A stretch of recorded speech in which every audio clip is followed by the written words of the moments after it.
Thank you, Kotubeb. Thank you, Kotubeb. Thank you to Kotubeb. Thank you, Kotubeb. Thank you, Kotubeb. Thank you to Kotubeb and all the members. Thanks to Kotubeb team. सगळ्यांना thank you.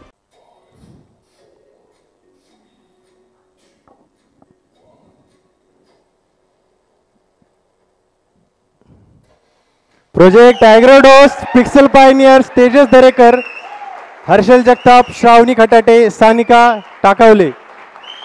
टाळ्या थांबल्या नाही पाहिजे, जोरदार टाळ्या दिल्या पाहिजेत.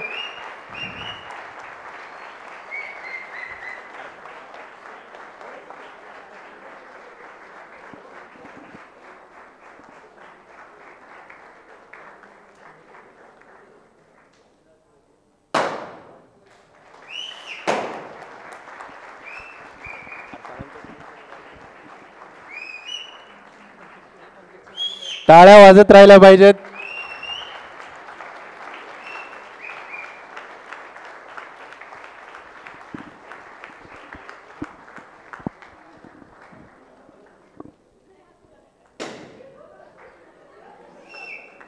Sumit team leader Sumit पुढे. यांचा टीम लीडर सुमित होता. सर्वप्रथम नमस्कार तुम्हाला सगळ्यांना. तर आम्ही जेव्हामध्ये हा प्रोजेक्ट केला होता तेव्हा ॲग्रोडोस होता, पण आता ॲग्रोडोस 2.2 आहे. म्हणजे ह्याचा अर्थ नक्कीच आम्ही काहीतरी वेगळं केलं असेल. तर ह्याच्यामध्ये आमचे 6 लॉगिन्स आहेत, पण ते आणण्याचं कारण सांगते पहिल्यांदा मी तुम्हाला की का कारण. 6 लॉगिन्स म्हणजे ॲडमिनचं वेगळं, बाकीचे धरून 5 लॉगिन्स आहेत. पहिलं लॉगिन आहे फार्मर, ते तर आमचं मेनच लॉगिन होतं. त्यावेळेस आमचं फक्त फार्मर आणि कस्टमरमध्ये होतं. पण आम्हाला असं जाणवलं की बाबा जेव्हा फार्मर कस्टमरला ऑर्डर वगैरे म्हणजे कस्टमरच्या ऑर्डर फार्मरला येत आहे, बट त्यामध्ये जेव्हा त्या दोघांना कनेक्ट करणारं कोणच नव्हतं. मग यामध्ये आम्ही काय केलं, फार्मरला कधी कधी प्रोडक्ट पण बाय करावे लागतात. सपोज आलं फर्टिलायझर्स वगैरे आले, त्यामध्ये फार्मरला कधी कधी दुकानात जावं लागतं, पण तो त्याचा वेळ जातो. मग हे सगळे आम्ही असं ठरवलं की आम्ही direct farmer to retailer connect केला with the help of delivery boy, आणि फार्मर आणि कस्टमर पण कनेक्ट केला डिलिव्हरी बॉयने. तर हा आमचा टीम मेंबर तेजस, मी श्रावणी, ही सानिका, हा हर्षल. चला बघूया नेमकं काय आहे ॲग्रोडोसमध्ये. तर इथं परमिशन्स मागतं ते, तर आम्ही यामध्ये फायरबेसचं FCMचं नोटिफिकेशनचं परमिशन ॲड केलं आहे. तर इथं पहिल्यांदा इथं लॉगिन्स आहेत, फार्मर, कस्टमर, रिटेलर, डॉक्टर आणि डिलिव्हरी बॉय. तर पहिल्यांदा आपण फार्मरचं लॉगिन करून पाहूया. तर यामध्ये पण आम्ही ऑथेंटिकेशन यूज केले, पण यामध्ये काय केलं, शेड प्रेफरन्स पण वापरले, पण फ्लॅग त्याचा फॉल्स करून ठेवलेला आहे, कारण की आम्हाला हे सगळं दाखवायचं होतं. तर यामध्ये जेव्हा युजर नवीन असतो तेव्हा त्याला सजेशन देतं ते ट्युटोरियल कोर्स वापरलेला याला. तर तिथं ते सजेशन देतो पहिल्यांदा की कसं होतं की फार्मर आलेला नवीन असतो, त्याला समजत नाही की नेमकं आमच्या ॲपमध्ये काय काय आहे. तर यामध्ये आम्ही इथं पहिल्यांदा त्याला आल्याला वेलकम टू ॲग्रोडोस, म्हणजे आमच्या ॲपचं नाव ॲग्रोडोस आहे, तर आल्याला त्याला दिलंय की वेलकम टू, म्हणजे तो आमच्या ॲपमध्ये वेलकम हो. त्यानंतर त्याला इथं रिअल टाईम वेदरचा API वापरलाय आम्ही. तर जे आत्ताचं टेम्परेचर आहे ते रिअल टाईम दिसतं, परत त्याचं high level temperature, low level temperature, humidity, pressure, जेणेकरून तो कधी पण शेतात असेल तर तो तिथं पाहू शकतो. आणि त्याच्यामध्ये पण वेनसडे म्हणजे आजची तारीख दाखवली त्याला डायरेक्टली. तर इथं पण सूर्यासाठी API वापरलेली आहे. जो टाइम सकाळ ते संध्याकाळ, जर सकाळी असेल तर इथं असणार तो पिवळा असणार, जसा जसा टाइम वाढेल दुपारी पण पिवळा, आणि 4 ते 7च्या मध्ये त्याला येलो म्हणजे ऑरेंज टाईप केलेला आहे. आणि जर संध्याकाळी 7च्या पुढे गेला तर सकाळी 6च्या आधी त्या सगळ्यांना काळा होऊन जाणार. तर नेक्स्ट आमचं फीचर आहे क्रॉप ॲडवायझर. आता क्रॉप ॲडवायझर म्हणजे काय, तर शेतकऱ्याला सपोज समजा आता आम्ही IT मध्ये काम करतो, सपोज आम्ही शेतामध्ये गेलो तर आम्हाला समजत नाही की आत्ताचे जे हवामान आहे त्यासाठी कोणतं पीक घ्यायचं, तर तिकडे आम्ही डायरेक्टली काय केलं, त्याला शेड्यूल जनरेट करून दिलं, जसं की जावा ॲपेक्समध्ये. पण इथं आमच्या डोक्यात असं आलं की बाबा ह्याला कळलं पण पाहिजे की त्याला कोणतं क्रॉप लावायचं आहे आत्ता तापमानाला, तर आम्ही ते पहिल्यांदा त्याला हे करून दिलेलं आहे. तर तिथं लोकेशननुसार तो त्याच्या म्हणजे जे 5 ते 6 पिकं देतो तो AI त्याला की आहे ना तू हे पिकं सजेस्ट करू शकतो. ते पण तो पर्सेंटेजमध्ये देतो की 90% असेल तर बाबा हा तुझं हे पीक चांगलं येऊ शकतं ह्या तापमानासाठी. त्याच्यानंतर आणि इथं सिंपल ऑर्डर देण्यापेक्षा वेट करायला लागतं फार्मरला, तर त्याच्यासाठी आम्ही इथं इमेज दिलेली आहे. ती इमेज जी आहे ची इमेज आहे. आता तिथं जे आम्ही वेदरचं स्टार्टिंगला टेम्परेचर ते दाखवलं होतं ना, त्याच्यानुसार हा आत्ताची वेदरची कंडिशन चेक करतो आणि त्याच्यानुसार तो देतो इथं की कोणतं पीक तुम्ही वापरलं पाहिजे आता. म्हणजे समजा सपोज व्हीट आहे, आता तो रिस्पॉन्स व्यवस्थित आला नाहीये तर भरपूर रिस्पॉन्स येतात त्याचे. तर इथं हायली सुटेबल सांगितले 90% मध्ये, आता त्यांनी व्हीट सांगितलं की बाबा हे हायली पर्सेंट आहे. तर शो लेस केलं तर एवढं दिसतं, शो मोर केलं तर ते सगळं सांगतं की त्याला जर हे वाचायचं नसेल तर त्याच्यासाठी माईक पण दिलेलं आहे, प्रोव्हाइड केलेला आहे आम्ही. Suitable. Rabi crop thrives in warm days 25 to 30 C and cooler nights typical of post-monsoon early. तर यामध्ये तो जवळपास 5 सजेशन देतो, पण आता ते नेटवर्कचा प्रॉब्लेममुळे देत नाहीये. आणि त्याच्यानंतर आता त्यांनी सांगितलं कोणतं क्रॉप हे करा म्हणजे कोणतं क्रॉप तू लावू शकतो आता इलिजिबल आहेस. पण आता ह्याच्यानंतर त्याला प्रश्न पडतो की बाबा हे क्रॉप तर लावायचं, पण आता ते कसं लावायचं त्याला स्टार्टिंग पासून एंडिंग पर्यंत समजत नाही. आता सपोज कधी कधी कसं होतं, तो पाणी वेगळ्याच टायमिंगला देतो. आता आज क्रॉप लावलं तर 2 दिवसांनी तो पाणी देईल, मग हे तर चालत नाही ना. कधी कधी होतं जास्त जर पाणी झालं किंवा तापमान वगैरे कमी जास्त झालं तर ते पीक जळतो वगैरे. तर ह्यासाठी तो शेड्यूल जनरेट करून देतो. ह्यासाठी आमचं ॲग्रो प्रेडिक्ट आहे. तर ॲग्रो प्रेडिक्टमध्ये क्रॉप नेम वगैरे घेतो तो. क्रॉप नेम आता हे सगळे रिक्वायर्ड फील्ड्स दिलेले आहेत आम्ही. Planning date. आता इथं प्रश्न येतो की एरिया, तर एरिया सिलेक्ट करणं म्हणजे त्याची शेती किती आहे हा त्याचा म्हणजे त्याला कसं होतं की कधी कधी शेती मोजायचं म्हटलं की बाहेरून माणसं बोलवावी लागतात तर शेत मोजणार आहे, तर मग त्यासाठी त्याचे परत पैसे जातात. तर हे फीचर आम्ही आमच्या ॲपमध्ये डायरेक्टली त्याला इंट्रोड्यूस करून दिले की तो डायरेक्टली पॉईंट वाईज म्हणजे करंट लोकेशनला थांबलतो आणि त्याचे पॉईंट मेजर करून 4 पॉईंट त्याचे मेजर करून तो तिथं दाखवू शकतो. इथं पण API वापरलेली आहे आम्ही. आपलं शेत डायरेक्ट मोजू शकतो. म्हणजे आता आम्ही घरी गेलतो तेव्हा ऍप चालूच होतं, तेव्हा पण पप्पांनी त्यांनी मोजून पाहिलं ती शेती, तर ते ॲक्युरेट दाखवतं इथं की किती एकर आहे ती शेती. आता 1.61 एकर दाखवलेलं आहे इथं. आता आपण तिकडं एकर जिथं फील्ड घेतली तिथे 1.61 म्हणजे तो डायरेक्टली आमच्याच ॲपमध्ये बाबा त्याला कुठले बाहेरचे लोक बोलवायला लागणार नाही शेती वगैरे मोजण्यासाठी, त्याचे पैसे पण जाणार नाहीत. तर हे झालं एकर त्याने फील्ड केलं. तर ह्याच्यानुसार मग तो शेड्यूल सांगतो आणि ते शेड्यूल येतं, ते वीक वाईज शेड्यूल येतं त्याला. आणि ते शेड्यूल ऑर्गॅनिक पण देतो आणि इनऑर्गॅनिक पण देतो. म्हणजे 4 पॉईंट त्यांनी मोजायचे. समजा करंट लोकेशनला मी इथं थांबली ना, तर इथलं आता मागचं रान दिसलं, मग त्यांनी 4 पॉईंट टाकले ना, बरोबर ॲक्युरेट मेजरमेंट देतं ते तिथं की एवढंच एकर ती शेती आहे. ते यूज पण करून बघू शकता तुम्ही. तर ह्यामध्ये पण आता हे ऑर्गॅनिक आणि इनऑर्गॅनिक अशा 2 टाईपचं शेड्यूल देतं. आता ऑर्गॅनिक आणि इनऑर्गॅनिक कशासाठी दिलं तर कसं होतं, काही वेळेस ऑर्गॅनिक शेती म्हणजे कशी आली की आपण जसं की आम्ही आता घरी शेती करतो, काहींना कसं होतं की जे गाया वगैरे असतात त्यांचे खतं वापरायचे असतात, मग ते तिथं खतं वगैरे वापरून पण ती शेती करू शकतात. इनऑर्गॅनिक म्हणजे कसं, आता काही लोक बाहेरच्या गावातून आलेले असतात पण त्यांना माहित नसतं की बाबा हे खतं वगैरे काय असतं, तर ते मेडिसिन्स वगैरे बाय करून डायरेक्टली ते यूज करू शकतात. तर इथं पण बघा त्यांनी शेड्यूल करून दिलेलं आहे व्यवस्थित. ते शेड्यूल वीक वाईज दिलेलं आहे. पहिल्या वीक, दुसऱ्या तिसऱ्या वीक मध्ये पहिल्या वीकला असं पण सांगतोय की बाबा तू फक्त आधी तुझं सगळं नियोजन करून घे, तू एवढं कर, त्याच्यानंतर दुसऱ्या ते तिसऱ्या वीकला तो खाली व्यवस्थित सांगतोय सगळं. हा इनऑर्गॅनिक. आता इनऑर्गॅनिक मध्ये त्यांनी स्टार्टिंग डेट जी 5/11 दिली ती दाखवली, त्याच्यानंतर खाली त्यांनी सांगितलं की तू असं म्हणजे इथं पण सेम तेच दिलंय. त्याचा पीडीएफचा पण ऑप्शन दिलेला आहे आम्ही की त्याला जर समजा सपोज लक्षात वगैरे नाही राहिलं तर तो डायरेक्ट पीडीएफ नाही करू शकतो. आणि इथं पण व्हॉइसचा ऑप्शन दिलाय, कारण की एवढा मोठा एआयचा रिस्पॉन्स येतोय तर फार्मरला समजत नाही. तसा मल्टी लँग्वेजचा सपोर्ट तर आम्ही दिलेला आहे ॲपमध्ये, तो मराठीत करू शकतो. बट कसं होतं कधी कधी समजा इंग्लिश येतं त्याला जर ऐकायचं असेल तर तो ऐकून पण करू शकतो डायरेक्टली. ते माईक ते टॅप दबत नाही, पण सेम जसं मागं होतं ना तसं तिथं पण सेम माईकचं फीचर दिलेलं आहे बॅक. आता ह्याच्यानंतर समजा त्यांनी शेड्यूल तर दिलं, पण क्रॉपला जर समजा आजार झाला तर तो तिथं पण डिटेक्ट करू शकतो. आता त्याला आपण पीक पण आणलं, त्याला शेड्यूल पण दिलं, पण ते लावलं त्याने पीक, पण त्या पिकाला आजार झाला, पण त्या आजारावरती आपल्याला मात करणे हे कायमच आहे. त्यासाठी पण आम्ही दिलेलं. आता आपण एक इमेज केलेली आहे, अपलोड केलेली आहे. आता त्याच्यावरती त्याला प्रिकॉशन्स देणार, ट्रीटमेंट देणार, मेडिसिन पण देणार, म्हणजे सिम्पटम्स वगैरे सगळंच त्या इमेजबद्दल काय झालेलं आहे ना, त्याला रिकवर कसं करायचं ना हे पूर्ण प्लॅन ह्यामध्ये दिलेलं आहे त्यांनी. आता त्यांनी सांगितलं इथं पहिल्यांदा ग्रोथ 60% झालेली आहे. त्याच्यानंतर करंट कंडिशन म्हणजे त्याची ॲव्हरेज कंडिशन आहे, जेणेकरून त्यांनी जर लवकर उपाय केले तर ते लवकर हे होऊ शकतं हे त्यासाठी. आणि त्यांनी एआयचे एक्सपर्ट नोट्स पण दिलेले आहेत की तो असं कर. आता इथं डिसीजचा नेम पण त्यांनी आता डिसीज दिलेला आहे, फंगल लिप स्पॉट हा डिसीज झालाय. आता त्याला प्रश्न पडेल की बाबा हा आता तो ह्यांनी जर डिसीजचं नाव सांगितलं, मेडिसिनचं पण नाव सांगितलं, पण त्याला आता परत बाहेर जावं लागेल की ते स्टोअर वगैरे बघावे लागतील. तर ह्यासाठी आम्ही डायरेक्टली त्याला आमचं ॲग्रोप्रेडिक्ट नावाचं ॲग्रो स्टोअर दिलेलं आहे. तर ह्याच्यामध्ये कसं आहे की जेव्हा हा आता बाय नाव करतोय, सपोज एक बाय नाव केलं प्रोडक्ट, तर ॲड टू कार्ट कर. आणि ह्याच्यामध्ये कसं केलंय, जेव्हा तो ॲड टू कार्ट करतो तेव्हा एसक्यू फ्लाईट वापरले, कारण की तेव्हा तो सर्व्हरला हिट करत नाहीये. आणि जेव्हा तो तिथून बाय नाव करेल, कंटिन्यू करेल, तेव्हा तो मग डेटा फायरबेसला स्टोअर केलेला आहे. आणि इथं पण आम्ही हे रेझर पे वापरलेलं आहे. आता हे कसं होतं की इथं जेव्हा तो बाय नाव करेल ना, तर इथं लगेच तो रिटेलरला येऊन त्याची ऑर्डर पडतीये की, आणि ते पण बाय नाव करताना ज्या रिटेलरने ते प्रोडक्ट ऍड केलेत ना त्यांनाच ते फक्त जातं डायरेक्टली. आता म्हणजे कसं ईमेलने हे केलेलं आहे, आम्ही सॉर्ट केलेलं आहे ते की आता ह्यानी हे प्रोडक्ट बाय केलं, तर इथं नोटिफिकेशन पण आलेली. इथं ही एफसीएमची सर्व्हिस वापरलेली फायरबेसची. आता ही न्यू नोटिफिकेशन आहे, तिथं दिसतंय की न्यू नोटिफिकेशन एस्टरडे, त्याच्या अगोदरच्या नोटिफिकेशन सगळ्या दाखवलेल्या आहेत. तर आता ही ऑर्डर आली, ही ऑर्डर कोणाला आली, रिटेलरला. आता जेव्हा रिटेलर ऑर्डर अप्रूव्ह करेल तेव्हा ती ऑर्डर डिलिव्हरी बॉयला जाते. इथं आली ऑर्डर, डिलिव्हरी बॉयला आली ऑर्डर. आता डिलिव्हरी बॉयला आली. आता डिलिव्हरी बॉयने जेव्हा ऑर्डर एक्सेप्ट केली ना, ती ऑर्डर एक्सेप्ट तेव्हा ती इन प्रोग्रेस मध्ये जाते. आता लगेच ती इन प्रोग्रेस मध्ये जाते ऑर्डर.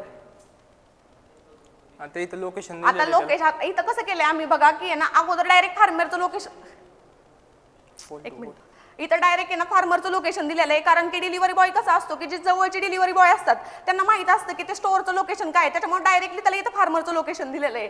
आता तो जेव्हा इथं गेट डायरेक्शन आता गेट डायरेक्शननी त्याला डायरेक्ट मॅपचं इंटिग्रेशन केलेलं आहे इथं बॅक. आता जेव्हा डिलिव्हरी बॉय आहे ना मार्केट डिलिव्हर करेल का ती अपडेट रिटेलरला पण भेटते आणि ती ऑर्डर ती अपडेट सेम फार्मरला पण दिसते की इथं आउट फॉर डिलिव्हरी दिसतंय आणि सेम इथंच त्याला पण कळतं हो इथं पण आउट फॉर डिलिव्हर झालेलं आहे तेच प्रोडक्ट आहे ते पण आउट फॉर डिलिव्हर झालंय. आणि जेव्हा ते प्रोडक्ट डिलिव्हर होईल का तेव्हा डायरेक्टली जसं की आपलं फ्लिपकार्टला वगैरे असतं की बाबा एवढं मोठं कार्ड त्याला परत कशाला बघायला लागेल ना मग स्टार्टिंग टू एंड पर्यंत डायरेक्ट आउट ऑफ डिलिव्हर्ड कर इथं लगेच हे होतं इथं लगेच तो रेटिंग देऊ शकतो. आणि आता ही ऑर्डर डिलिव्हर्ड मध्ये गेली डायरेक्टली. आता जेव्हा तो रेटिंग देईल का इथं त्याला लगेच रेटिंगचा काउंट दिसतो इथं लगेच त्याला रेटिंग दिसतंय की ह्यानी कारण हे सगळं फायरबेसला स्टोअर केलेलं आहे. नेक्स्ट फार्मर इथं पण सर त्याला हा ते नंतर सॉरी बॅक घे होम पेज हा खाली घे.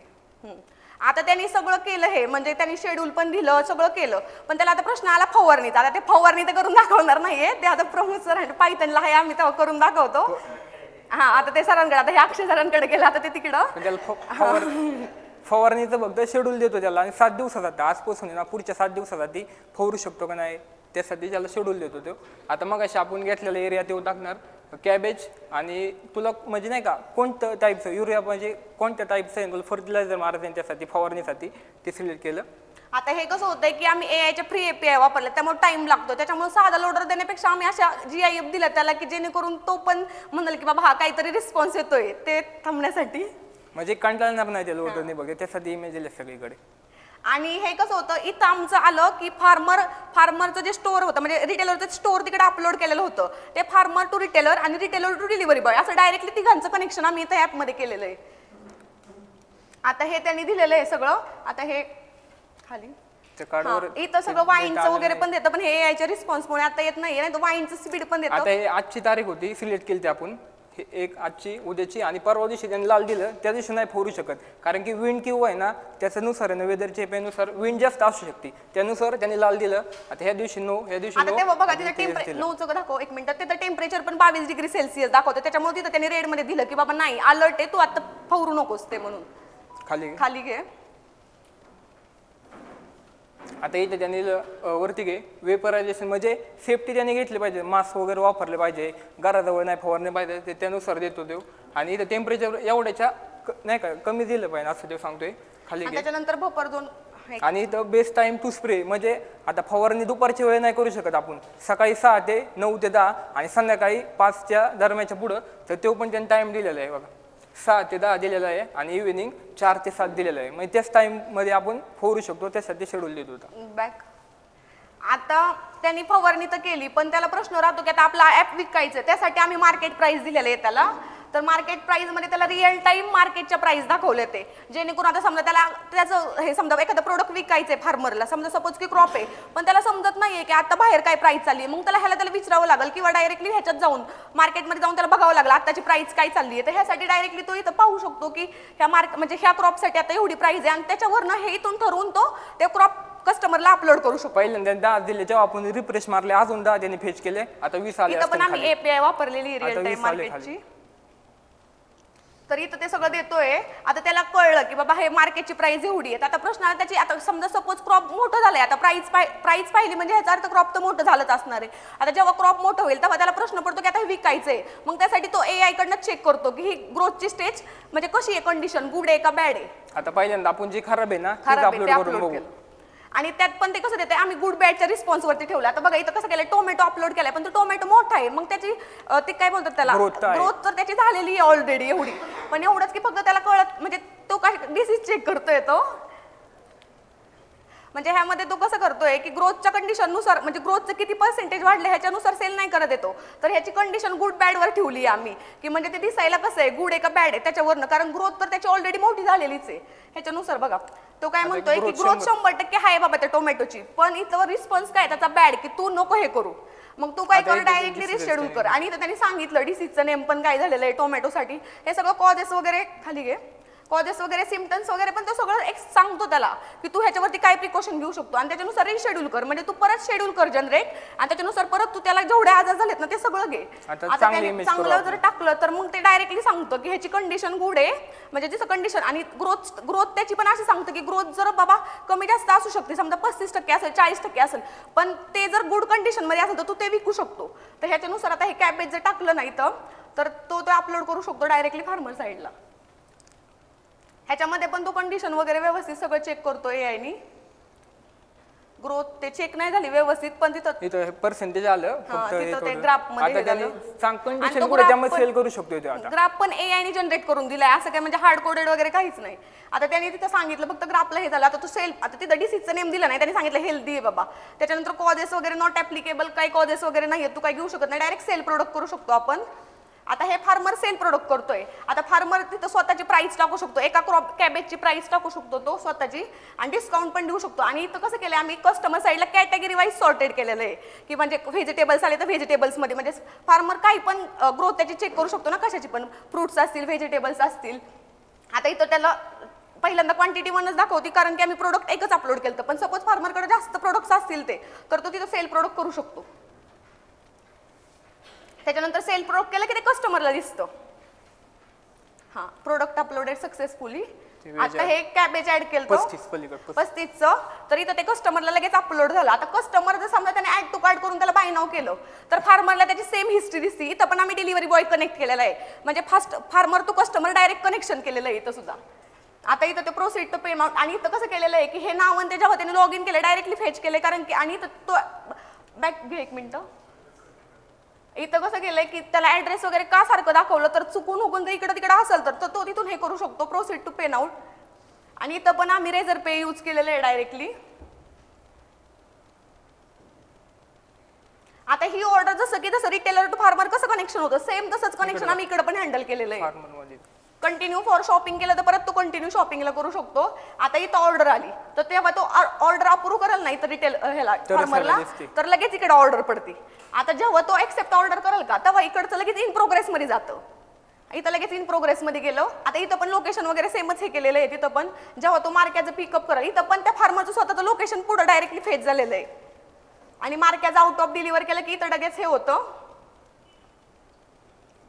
लगेच डिलिव्हर्ड. हा, इकडं लगेच डिलिव्हर्ड मध्ये ते गेलं. इथं केलं की, आणि इथं पण आता हे डिलिव्हरी बॉयला कसं होतं इथं पण आम्ही नोटिफिकेशन पेज केलेलं आहे. FCM ची सर्व्हिस वापरलेली इथं पण आम्ही.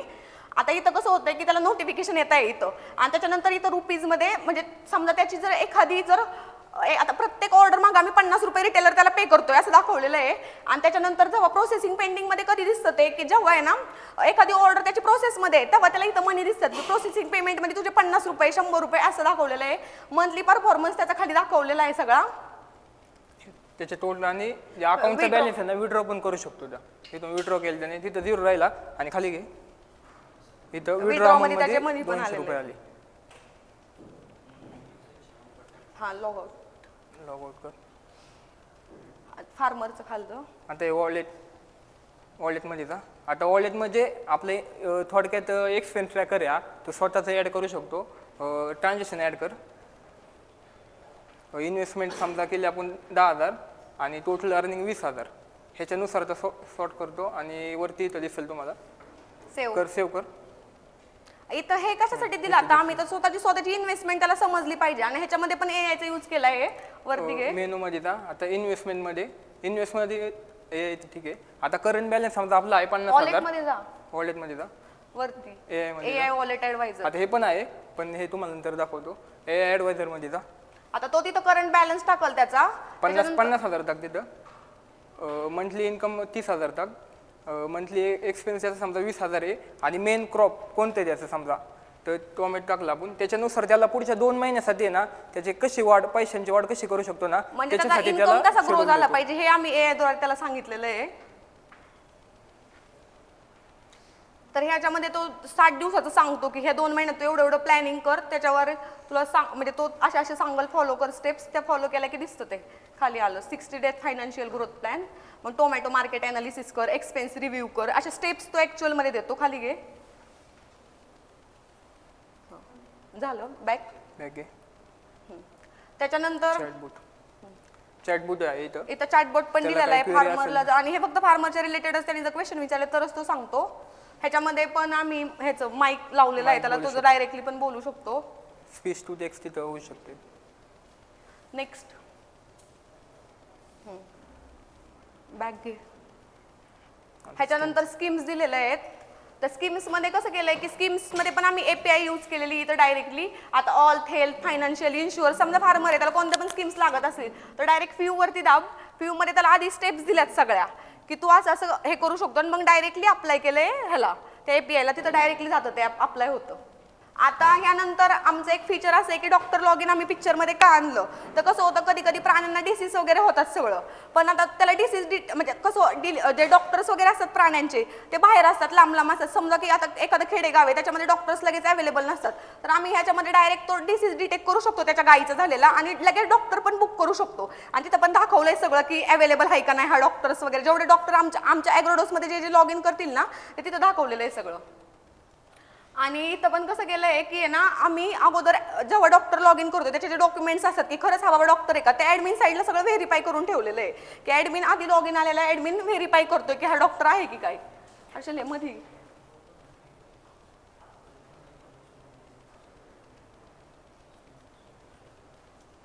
आता जर शेतकऱ्याला घरच्या घरी बघायचं असेल की त्याच्या जनावराला कोणता डिसीज झालेला आहे तर तो इथं AI थ्रूच डिसीज हे करू शकतो. आणि ह्याच्यासाठी लगेच डॉक्टर पण अवेलेबल केलाय. सपोज जर त्याला जर डॉक्टर बुक नसेल करायचं, फक्त डिसीज बघून जर लगेच मेडिसिन वगैरे आणायचं असेल ते पण आणू शकतो, बट लगेचच आम्ही ऑप्शन दिलाय की बुक अपॉइंटमेंट करून लगेच तो आमच्या डॉक्टर सोबत कनेक्ट होऊ शकतो. इथं तो हेल्थ रिकव्हरी ट्रेंड दाखवतो, आणि तिथं पण रिकव्हरी प्लॅन्स म्हणजे सगळं इथं काय काय दिसणार आहे ते दाखवलेलं आहे. इथं खाली इथं त्यांनी सांगितलं डिसीज इनसाइड, डिसीज नेम काय, लंपी स्किन डिसीज झालेला आहे तिथं तो, ते खाली बॅक घे. आता त्याला जर इमर्जन्सी जरी कॉल करायचा असेल तरी तो इथून इमर्जन्सी कॉल करून हे गव्हर्नमेंटचा कॉल्स दिलेले आहेत तिथे. त्याच्यानंतर आता त्याला शेतकऱ्याला कसं आहे एका लगेचच डॉक्टर अवेलेबल नाही होत, त्याच्यामुळे अपॉइंटमेंट बुकचा फीचर दिलेला आहे. इथे आपण इथं जेवढे लॉग इन्स आहेत ना आमच्या डॉक्टरने जेवढे जेवढे लॉग इन केले ते लगेच दिसतात. जर डॉक्टर अवेलेबल असेल तरच इथं ते फेच होतात. इथं त्याची कन्सल्टेशन फी घेतलेली 300 रुपीज. इथं पण रेझर पेचं इंटिग्रेशन केलेलं आहे. आता ही अपॉइंटमेंट सक्सेस झाल्यावर तिथं पेंडिंग मध्ये येऊन प्रणवची अपॉइंटमेंट लगेच पेंडिंग मध्ये इथं आपण ऍक्सेप्ट करूयात. आता ही ऍक्सेप्ट केली तर ते कन्फर्म अपॉइंटमेंट्स मध्ये इथे जाऊन इथे येणार, आणि याच्यामधली जी सर्वात अपकमिंग अपॉइंटमेंट असेल तर त्याला ती होम पेजला डिरेक्टली लगेच इथे दिसणार. त्याच्यानंतर इथे जर अवेलेबल असेल तरच तो तिथे फार्मरला त्या साईडला तिथे हे होणार. त्याच्यानंतर इथं काउंट्स म्हणजे अवेबिलिटीचा मोड दिलाय तिथं ऑन ऑफ साठीचा, तर तो अवेलेबल असेल तरच फार्मरला तो दिसतो, डॉक्टर नाही तर दिसत नाही. इथे जर त्याला डॉक्टर्सला न्यूज बघायच्या असतील कोणत्या तर इथे तो इथे सुद्धा आम्ही एक API थ्रूच हे केलेलं आहे. ते राहू दे. नेक्स्ट हा न्यूज ते तिथं ह्याच्यात देतं. सेकंड फीचर घे. इथे इथे त्याच्या फार्मर्स डॉक्टर आणि फार्मर सोबत चॅट वगैरे करू शकतो. इथं प्रिस्क्रिप्शन इथं तर तेव्हा जेव्हा प्रिस्क्रिप्शन ऍड करतो ना त्याचं PDF जनरेट होऊन डायरेक्टली ह्याला फार्मरला दिसते की हे प्रिस्क्रिप्शन तू ह्याच्यासाठी घेऊ शकतो म्हणून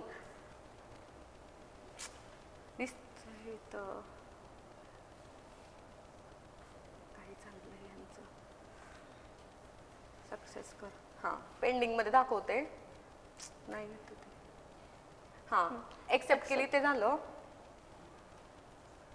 हां आता इथं स्टार्ट चार्टचं पण फीचर दिलेलं आहे. जेव्हा प्रिस्क्रिप्शन ऍड करेल तेव्हा ते चार्टमध्ये जातं, तर ते नाही दाखवत. आता प्रिस्क्रिप्शन वगैरे ऍड करून डायरेक्ट चार्टचं दाखवतो. प्रणवच्या ह्याच्यावरती जाऊन करते, आत्ता आलेली अपॉइंटमेंट ते.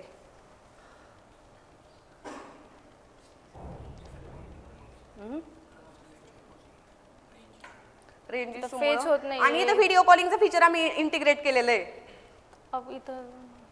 इथून डायरेक्टली नाही तर पीडीएफ आलेली असते ती प्रिस्क्रिप्शन जे लिहिलंय ना ते वाला ते फार्मरला सुद्धा दिसू शकते इथून आणि व्हिडिओ कॉलचं सुद्धा इथं फीचर दिलेलं आहे कनेक्ट करण्यासाठी. ते दिसत नाही का? हा तर नेक्स्ट घे पुढचं. इथं व्हिडिओ कॉल लागतो सर डायरेक्टली. जिओची सर्व्हिस वापरलेली आम्ही इथं. आणि इथं जर डॉक्टरला त्याचा एक्सपेन्स मॅनेज करायचा असेल तर तो इथं ऍड एक्सपेन्स करून त्याची इथं हिस्ट्री मेंटेन ठेवू शकतो. हा ते राहू दे तिथं. आणि इथं जिथं कन्सल्टेशन फीज घेतलेले आहेत जसे त्याला अपॉइंट होईल ते इथं कन्सल्टेशन फीज येत राहणार. आणि हे सगळं आम्ही फायरबेसला स्टोअर करून ठेवलेलं आहे. सगळं रिअल टाइम आहे. बॅक घे प्रोफाईल. तर इथं दिसतं येते. हा ही फार्मरची प्रोफाईल आहे. लॉग आउट करशील त्याच्या वरती फार्मरचं घे. तर नेक्स्ट आमचं आम्ही कम्युनिटी दिलेली आहे फार्मरसाठी की जेवढे फार्मर्स लॉग इन्स होतील इथं. एक्सपेन्स मॅनेजर म्हणजे कसं की एक्सपेन्स म्हणजे त्याचा जो एक्सपेन्स असतो ना. एक मिनिट सांग का डॉक्टरचं. हां हां हां त्याला ते आलेले आहेत सगळे. इथं पण ते खाली पण एक मिनिट खाली घे. इथं पण तो डिलीट वगैरे करू शकतो म्हणजे ज्या फार्मरला त्यांनी जर झालेलं असेल त्याचं अपॉइंटमेंट वगैरे व्यवस्थित तर ते डिलीट करू शकतो. ते झालं. इथं ना आम्ही कम्युनिटी दिलेली आहे. कम्युनिटी म्हणजे तिथं पोस्ट वगैरे ऍड करू शकतो. ते सगळं ते झालं. इथं पोस्ट नाही ऍड करून दाखवते आता. तिथं पोस्ट ऍड करू शकतो. ते सगळं फायरबेसला स्टोअर केलंय. बॅक घे प्रोफाईल पेज. बॅक घे प्रोफाईल पेज. हां आता हे वॉलेट आहे. इथं जे रेफरन्सची कन्सेप्ट आहे. जर त्यांनी रेफर केलं ना तर 50 रुपये आले ते नाही करून दाखवत. आता बॅक घे. इथं ऍड्रेस आहे. लाईव्ह ऍड्रेस आताचा दिसतो. त्याला पण एपीआय इथं पण लोकेशनची एपीआय वापरलेली. स्वतःचा ऍड्रेस डायरेक्टली त्याला लाईव्ह दिसतो. त्याच्यानंतर contact and social media. Back घे. हा नर आता दाखवलं. सेकंड थर्ड फ्लोर दाखवला. कॉन्टॅक्ट अँड सोशल मीडियामध्ये पण आम्ही आमचं ॲग्रोडोसचं दिलेलं आहे सगळं. हे डायरेक्टली रिडायरेक्ट होतं की आता इंस्टाग्राम आहे मग इंस्टाग्रामचं जे ॲग्रोडोसचं अकाउंट आहे तिथं डायरेक्टली रिडायरेक्ट होऊन दाखवतो. ते बॅक घे. हां त्याच्यानंतर सेटिंग्स. आता सेटिंगमध्ये कसं होतंय की आता फार्मर आहे त्याला कधी कधी वाटतं की मला कस्टमर पण व्हायचं मला प्रोडक्ट पण बाय करायचे पण त्याला परत नवीन अकाउंट ओपन करायला लागतं. तर इथंच आम्ही त्याला डायरेक्टली स्विच करतोय कस्टमरला. म्हणजे इंस्टाग्रामचं कसं ॲड अकाउंट करतो. जर नसेल ना लॉग इन तर त्याला ॲड करू शकतो परत ईमेलनी आणि तो ऑलरेडी केला असेल डायरेक्ट स्विच होऊ शकतो. आता आपण कस्टमरला आलेलो आहे. खाली घे. खाली घे. कस्टमरला पण खाली घे. कस्टमर सेकंड नंबरला कस्टमरला पण इथं आम्ही सगळे फार्मर टू कस्टमर कनेक्ट केलेले आहेत डायरेक्टली. इथं तो चॅट करू शकतो फार्मर सोबत. हे पण रिअल टाइम आहे. चॅटिंग वगैरे होती डायरेक्टली. तो त्याच्या फार्मची इमेज म्हणजे सपोज कसं केलंय हे का दिलं आम्ही तर सपोज कसं असतं काही काही कस्टमर्स असतात ना त्यांना जास्त क्वांटिटी ऍड करायची असती पण समजा ते फार्मरकडे आहे का नाही ते कळण्यासाठी आम्ही तिथं ते दिलेलं आहे. आणि त्याला जर समजा कधी कधी शेती करायचं ठरवलं तर त्याला समजत नाही डायरेक्टली कशी शेती करायची त्यासाठी पण ते दिलेलं आहे आम्ही. रुपीज खाली. इथं पण मार्केट प्राइस का दाखवली इथं कस्टमर साईडला तर आहे ना इथं त्याला कळलं पाहिजे की आपण जे प्रोडक्ट बाय करतोय ना ते खरंच बाबा तेवढ्याच प्राइसला भेटतंय का ह्यासाठी ती मार्केट प्राइस दाखवलेली आहे. आता कस्टमर आता फार्मर पण होऊ शकतो त्यामुळे इथून पण डायरेक्ट फार्मरला स्विच होऊ शकतो. हा झालं एक मिनिट. नाही लॉग आउट नको करू. इथून स्विच कर डायरेक्टली. इकडे घे होम पेजला स्विच कर. तिथून दाबून धर त्याच्यावर. हा इथं कसं त्याला जर नसेल तर ऍड अनदर अकाउंट करू शकतो ते. आणि डायरेक्ट झाला तो. आणि इथं प्रोफाईलला जा. एक मिनिट. अबाउट अस मध्ये पण आम्ही आमच्या ॲग्रोडोसचा व्हिडिओ दिलेला आहे. अबाउट अस मध्ये जा. हे म्हणजे सांगितलेलं थोडक्यात. घे खाली. घे खाली. आता या व्हिडिओ म्हणजे सगळ्यांना समजत नाही ॲपमध्ये आल्या काय तर आमचा म्हणजे अख्ख्या पूर्ण ॲपचा एक व्हिडिओ एक मिनिटाचा 1 ते 1.5 मिनिटाचा आहे. तो युट्यूबला डायरेक्ट दिलेला आहे. तो सांगतोय ता बनवून घेतलेला आम्ही बनवलाय तो. बॅग घे. हा मग मी तुम्हाला असं सांगणारच होते. हा आपला लोगो आणि हा नेक्स्ट आमचा अबाउटस मल्टी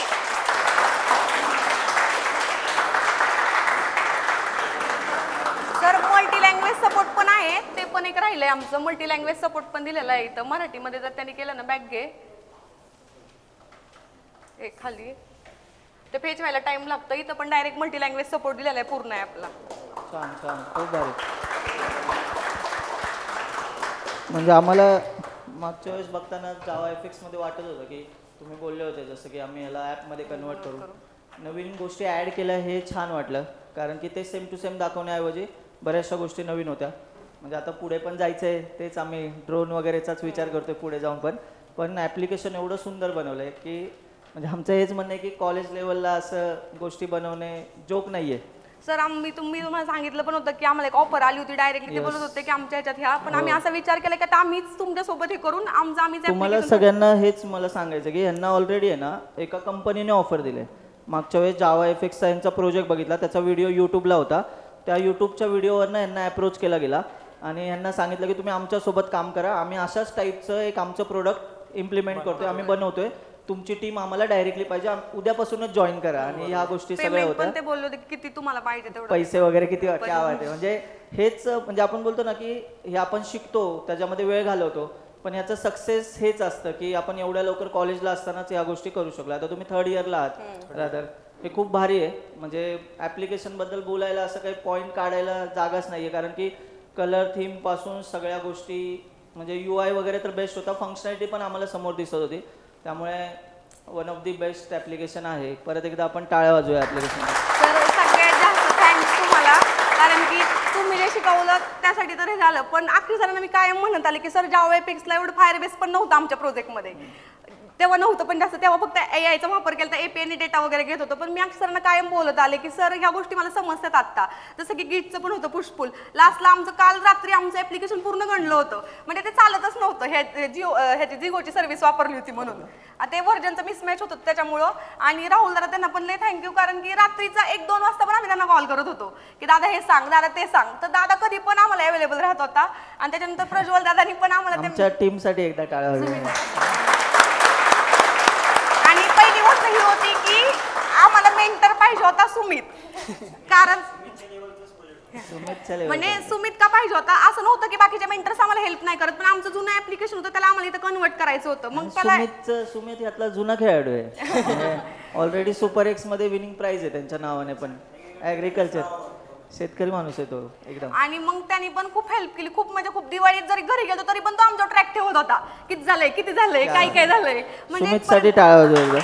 आणि सगळ्या मेंटर्स लोकांना पण थँक्यू, सगळ्यांनीच म्हणजे पूर्ण त्यांनी हेल्प केली आम्हाला. आता ह्यांची मुलांची नावं माहित नाहीयेत मला मेंटरची, बट सगळ्यांनी खूप खूप हेल्प केली, त्याच्यामुळे आम्ही हे करू. आणि राहुल दादा प्रज्वल सारखं UI, कारण तिकडे आमचा UI गणला होता, तर आता UI वर लक्ष द्या, तुम्ही UI वर लक्ष द्या. AIचं आम्ही जे बघितलं ना तेव्हा आम्ही हेच डिस्कस केलं की हे AI कोळून पाहिलेत, कारण मागच्या वेळेस पण हे सगळं तेजसने केलं AIचं. तेजस क्रेडिटर आहे जे तुमची टीम पूर्ण याच्यात उभी आहे, पण ते AIचं सिनारिओ आम्ही कसं बघतो, सगळे लोक डेटा फेच करतात डायरेक्ट, त्याच्यात स्टार सगळं दिसतं, पण तो डेटा एक्स्ट्रॅक्ट करून त्याच्यावरती काही गोष्टी ऍड करून दाखवणे हे खूप छान आहे. आणि सर ऍक्च्युअल फायरबेस कळलं आता आम्हाला की काय नेमकं फायरबेस, कारण की इकडून तिकडे जो डेटा फिरत होता ना कस्टमरच्या डिलिव्हरी बॉयला, एवढे प्रॉब्लेम झाले, म्हणजे घरी गेलो तर दिवाळी तर वेगळंच होतं. पण तुमचा ऍप्लिकेशन रिस्पॉन्स चांगला होता, आम्ही ते नोटीस करत होतो ना, एकदम क्विक.